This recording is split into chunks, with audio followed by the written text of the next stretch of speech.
जय माँ करणी। दोस्तों, मैं हूँ मुकेश शर्मा। आज आए हैं करणी माता के दर्शन करने, जिसको कि चूहों वाली माता जी बोलते हैं। इस मंदिर का निर्माण बीकानेर रियासत के महाराजा गंगा सिंह जी ने करवाया था। कहा जाता है करणी माँ दुर्गा की साक्षात अवतार है। इतिहास पर गौर करें तो 1387 ईस्वी में माता करणी का जन्म रिगुबाई के नाम से एक शाही परिवार में हुआ था। विवाह के बाद उनका सांसारिक मोह माया से लगाव टूट गया और वो एक तपस्वी का जीवन जीने लगी। ये आ गए जी मंदिर परिसर में। ये चूहे ही चूहे हैं। माना जाता है कि 20 से 25 हजार इस मंदिर के अंदर चूहे हैं। काले चूहों को कब्बा बोलते हैं, सफेद चूहों को कबस बोला जाता है और इनको मूसक भी बोलते हैं। और अलग अलग लोग यहाँ पे दर्शन करने आते हैं। ये बाहर का चौक है। यहाँ पे विदेशी सैलानी यहाँ पे पूरे चूहों का पूरा बना रखा है। यहाँ पे पूरे मंदिर में चूहे चूहे नजर आते हैं जिधर भी जाते हैं। ये देखो जी, विदेशी लोग यहाँ पे कुछ गाइड से जानकारी लेते हुए। ये साइड में सभी जगह चूहे हैं। इनके प्रसाद रख रखा है। ये मस्ती से यहीं प्रसाद खाते हैं, पानी पीते हैं। न कोई डर न कोई खौफ, आराम से घूमते हैं। नीचे ध्यान रखना पड़ता है इनके ऊपर पाँव न लग जाए। माना जाता है सौभाग्यशाली व्यक्ति को सफेद चूहा नजर आता है। यह स्थान बीकानेर से 30 किलोमीटर की दूरी पर स्थित है। यहाँ पर रहने के लिए होटल, धर्मशालाएं और साधन की कोई कमी नहीं है। पार्किंग व्यवस्था भी प्रॉपर है। प्रसाद की दुकानें जो जहाँ जिस मंदिर पे रहता है वो सभी चीजें यहाँ पे मिलती है। करणी माता जी को शायर बाईसा के नाम से भी जाना जाता था। इनका जन्म चारणवास हुडली में चारण जाति के कीनिया गोत्र में हुआ था। करणी माता वंश की 14वीं पीढ़ी से है। इनके पिता का नाम रतनदान व माता का नाम चंद्र कुमारी है।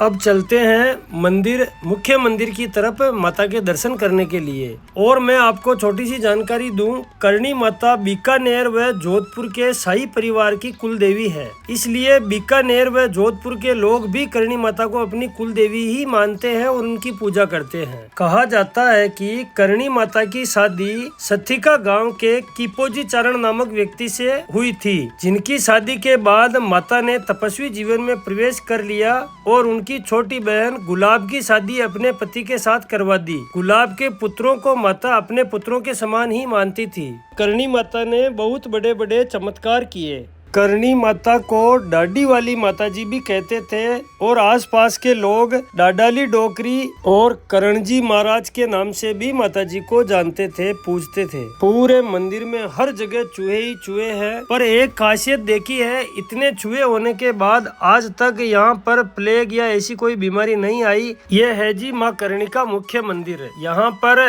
सीधे भी दर्शन हो जाते हैं और पीछे परिक्रमा की तरफ से एक गेट और बना रखा है। वो खोल के अंदर की तरफ से भी माता के दर्शन करवाते हैं। वो देखो, वो अंदर से पीछे वाले गेट से आए के वो भैया दर्शन कर रहे हैं। ये गेट है पीछे वाला। इसके अंदर वाले लोगों को बाहर निकाल के फिर बाहर लोग खड़े रहते हैं, उनको अंदर भिजवा के दर्शन करवाते हैं। अंदर कैमरा अलाउ नहीं है तो मैं अंदर जा नहीं सका, मोबाइल भी अलाउ नहीं है। फिर दर्शन करके फिर करी हमने करणी माता की परिक्रमा के अंदर भी हमें बहुत सावधानी बरतनी पड़ी। जगह जगह मूसक देवता है, जगह जगह चूहे हैं, प्रसाद खा रहे हैं, तो बहुत ही ध्यान रखना पड़ता है कहीं पाँव ना लग जाए। ये देखो ये देखो ये देखो, हर जगह चूहे चूहे चूहे, इतना ध्यान रखना पड़ता है। और इनको कोई परवाह नहीं है कौन आ रहा है कौन जा रहा है। ये अपने हिसाब से मस्त है, आराम से प्रसाद का भोग लगाते हैं। ये देखो जी, आराम से बैठा है, कोई टेंशन नहीं है। करणी माता के पिताजी मेहाजी निसंतान थे। मेहाजी ने हिंगलाज धाम, जो पाकिस्तान में अभी बलूचिस्तान में है, 7 बार संतान प्राप्ति हेतु पैदल यात्रा की। हिंगलाज माता ने प्रसन्न होकर मेहाजी को वचन दिया कि मैं 7 कन्याओं के रूप में आपके घर में जन्म लूंगी। उसमें से 6ठे नंबर की कन्या करणी माता थी, जिन्होंने 6ठे नंबर की कन्या के रूप में अवतार लिया। करणी माता की दर्शन के बाद में हम बाहर निकले। यहाँ पर अलग अलग देवियों के मंदिर बने हुए हैं, जिसमें से आवरा माता और अलग अलग माता जी के मंदिर है। इसके बाद में लेके चलते हैं आपको बाहर म्यूजियम की तरफ। उससे पहले एक जानकारी और दे दूं, मेहा जी के 7 कन्याएं तो हो गई थी, पर उनके मन में यह रह गया था कि मेरे पुत्र रत्न की प्राप्ति हो जाती तो भी अच्छा रहता। तो मेहा जी ने हिंगलाज माता से मन्नत मांगी और उनको 2 पुत्र हुए, सारंग व सातल। ये आ गए जी हम म्यूजियम की तरफ। यहाँ बाहर 10 रुपए का एक जने का टिकट है और हिंगलाज माता की पूरी इसके अंदर कथा लिखी हुई है। यह मैं पढ़कर तो नहीं सुना सकता, आप चाहो तो स्क्रीनशॉट लेकर पढ़ लेना। वैसे मैंने लगभग मुझे जितनी जानकारियां मिली है वो मैंने आपसे बताई दी है, और कोई त्रुटि हो गई हो तो माफ कर देना। जय श्री करणी माता। बढ़ते हैं आगे और कुछ जानकारियों के लिए। करणी माता को गोधन बहुत ही सर्वप्रिय था। करणी माता और गुलाब बाईसा के ससुराल साटिका में पानी की कमी थी। साटिका वासियों ने मना कर दिया कि इस कुएं पर पानी केवल हमारी गाय ही पिएगी। तो करणी जी ने अपने परिवार को और गोधन को लेकर जांगलू, जो कि आज बीकानेर है, वहां आ गए। वहां से फिर उन्होंने देशनोक में अपना स्थायी निवास बनाया।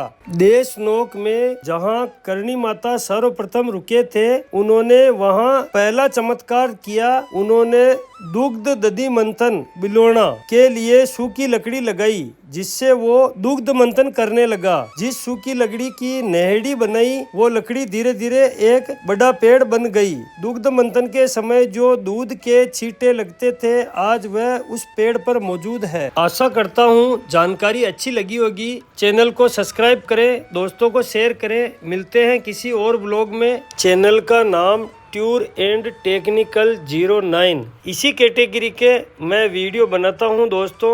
वीडियो को देखें, प्यार बनाए रखें। जय करणी माता जी की जय। जय हिंगलाज माता।